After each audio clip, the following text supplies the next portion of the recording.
I've just come back from a trip to Greenwich where I was at a conference, and I have to say the hotel that I stayed in Greenwich was not the best. In fact, on the hotel website it didn't describe it as a room at all, but a cocoon.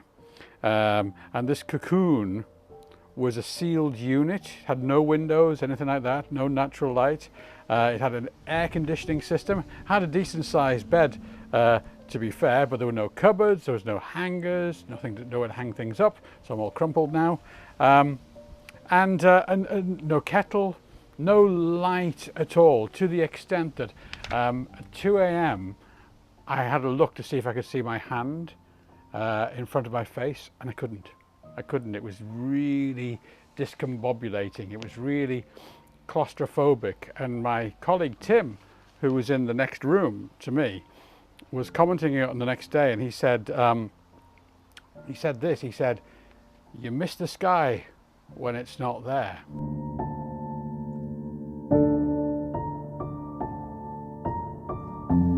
And this experience of being sort of enveloped by darkness, not anywhere near light and being in a confined space, made me think a little bit about the impact of space and places on we human beings. Before I was married, I have to confess that people who would visit me in the various places I called home would often be a bit shocked. I mean, in the words of the late Les Dawson, my place was so bad that burglars broke in to decorate. It was that kind of level of messy. But despite that, I've always found it important to be in nice places. Maybe that's why one of the reasons we now live in Cheltenham. I've always valued being in these good spaces, and Greenwich this week was an example like that. It was good to be there in the kind of warm and sunny weather. The university campus had some really quite inspiring views to look at. And on my second day, I walked up to the observatory and enjoyed this wonderful cityscape from the top of the hill.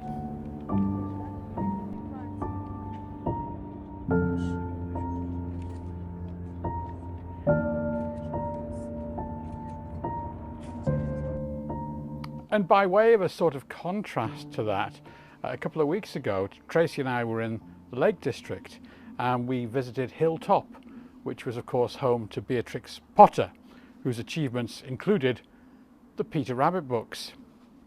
And when you just walk past a distinctive garden gate, and moments later you see a picture of Jemima Puddleduck in her blue bonnet walking past the same gate, you start to think, ooh, is she real? Was she really here?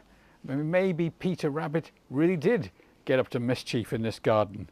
And then he went home to his mother, who gave him a cup of chamomile tea to drink before bedtime.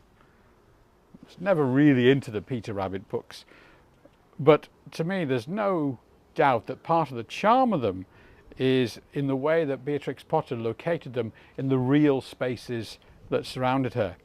She owned a lot of land which is now in the hands of the National Trust, and there is something restorative about exploring it, which we did the other week. What a contrast in space between these views and my lightless cocoon hotel room this week.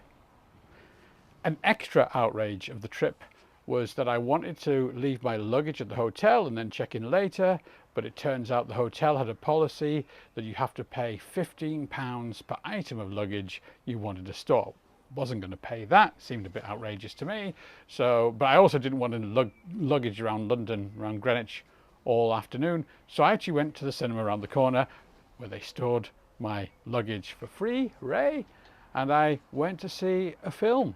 And the film was The Salt Path, the true story of Rainer and Moth Wynne. And he was diagnosed with a fatal illness and told to be careful on the stairs. And then shortly after that, they lost a legal battle and were left homeless and penniless. So imagine that, you've got a fatal illness and you've just lost your home. And the film details how they responded to this, which was that they just set off walking around the south coast path.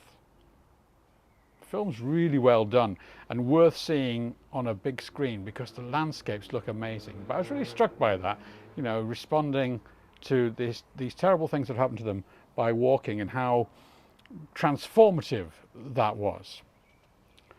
So where am I going with this at this midsummer point?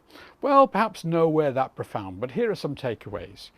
You miss the sky when it's not there. So it's good to get out of our cocoons and seek it out.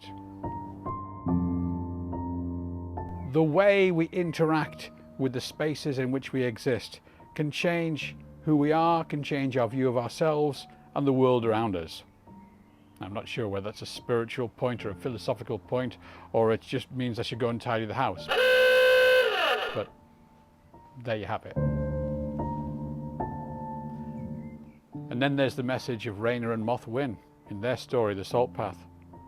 Sometimes when we can't find the answers to life's deep questions, just to keep walking can be enough.